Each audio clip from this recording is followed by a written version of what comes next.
Dios le bendiga, Dios le guarde. El tema de hoy, ¿por qué estamos como estamos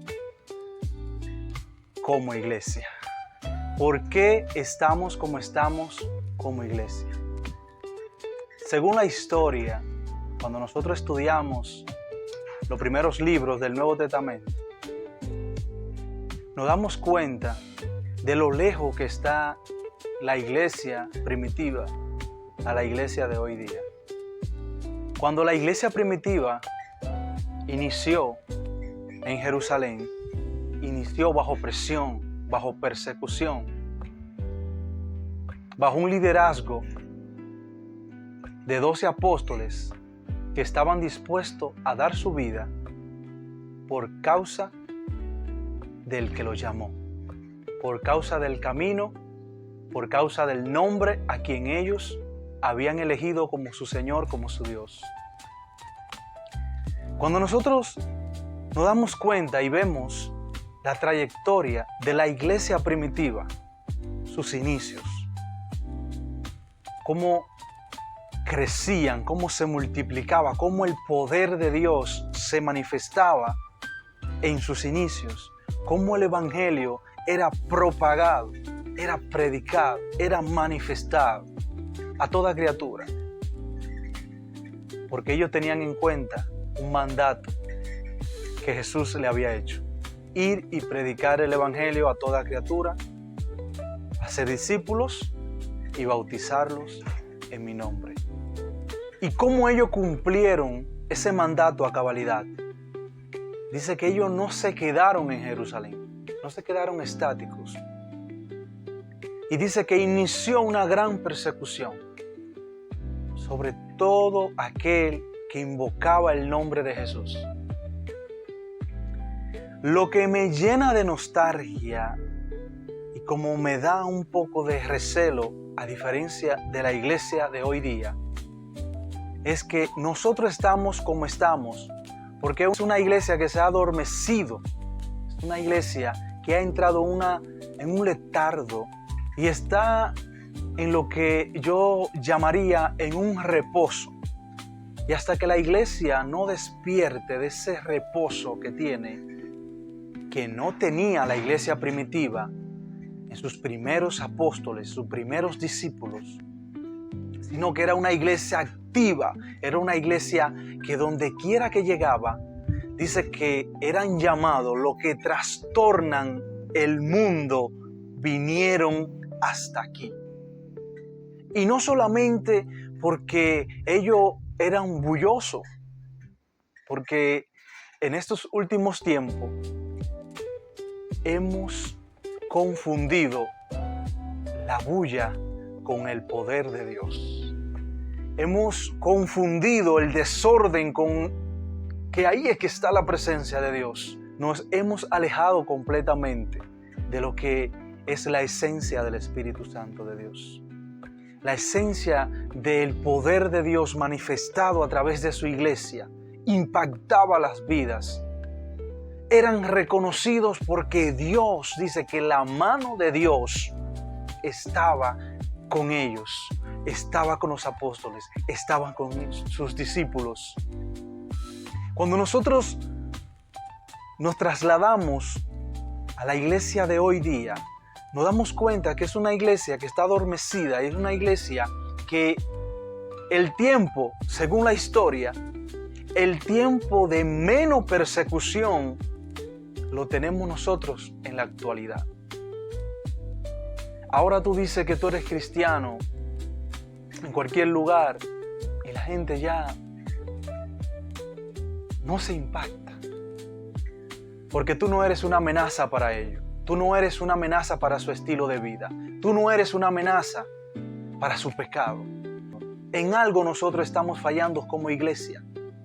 Porque sí, la iglesia primitiva, sin internet, sin redes sociales, sin celulares, sin computadora, sin toda la tecnología y la forma de viajar que nosotros tenemos y de transportarnos de un lugar a otro tan rápido, dice que donde quiera que ellos llegaban, trastornaban al mundo. No era porque ellos tenían algo superficial. Entonces pensemos, iglesia, ¿qué era lo que los apóstoles tenían? ¿Qué era lo que los discípulos de Jesús al principio tenían, poseían? Pensemos y meditemos, ¿qué nos falta a nosotros como iglesia tener para impactar, para trastornar el mundo, para ser la fuente de salvación, para que nosotros no seamos el hazmerreír del mundo, sino que Cristo dijo que nosotros somos la sal de la tierra, que nosotros somos la luz del mundo? Pero una luz del mundo no puede estar apagada. Una sal de la tierra no puede ser insípida. Tenemos que alumbrar, tenemos que manifestar la sustancia de fe, la sustancia de salvación, la sustancia de poder. Que acudan a nosotros los que estén cansados, los que estén abatidos, y que nosotros seamos la respuesta a una generación, la respuesta a una comunidad, la respuesta a un barrio, la respuesta a un país, a un presidente, la respuesta a que un presidente no tenga que acudir a la brujería, a la hechicería, sino que nosotros seamos hombres y mujeres de Dios. Como dijo en una ocasión Eliseo, mándalo aquí para que conozcan que hay un profeta de Dios en Israel. Que cuando el presidente o el gobernador se vea turbado y necesite una palabra y necesite un consuelo, acuda al profeta, acuda al hombre de Dios. Pero ¿cómo va a acudir a nosotros si en nosotros no hay esa manifestación de poder? No hay esa manifestación de gloria, no hay ese olor de su presencia. Porque la iglesia ahora está preocupada con muchos asuntos que no tienes que estar preocupado. La iglesia ha entrado en un letargo donde debe de sacudirse, debe de entender cuál es su llamado, cuál es su posicionamiento aquí en la tierra. Hasta que la iglesia no entienda cuál es su posicionamiento aquí en la tierra, cuál es su identidad, nunca va a hacer lo que Dios le mandó a hacer. Por eso estamos en una iglesia muy diferente. Una iglesia que tiene que reconocer de dónde ha caído. Una iglesia que debe de reconocer en qué posición, en qué iglesia de las 7 iglesias de Apocalipsis se encuentra. Te llamas rica, tienes todo lo que necesitas para avanzar, pero no avanzas. Eres pobre, eres menesterosa, no tienes poder, carece de amor. Tienes muchas palabras fingidas, pero en ti, cuando se busca en tu candelero, no hay fuego. Entonces, iglesia, recapacitemos. ¿Qué es lo que está sucediendo en nuestro pueblo? Nos estamos matando entre guerreros, entre iglesias, entre doctrinas, donde lo que en realidad Cristo quiere es que seamos unidos. El que conmigo no recoge, desparrama, dijo Jesús. El que no es conmigo es contra mí. No entremos en esa lucha de fuerza, porque Cristo es la cabeza. Él es que debe dirigirnos a nosotros y no nosotros pretender, creer que somos nosotros los que gobernamos. Entonces, iglesia, analicemos y pensemos en dónde están nuestros ojos puestos. ¿Está puesto en el autor y consumador de nuestra fe? ¿O está puesto en las cosas materiales? Las cosas que no llenan, las cosas que no edifican, las cosas que no van de acuerdo a nuestra salvación, no van de acuerdo a la palabra.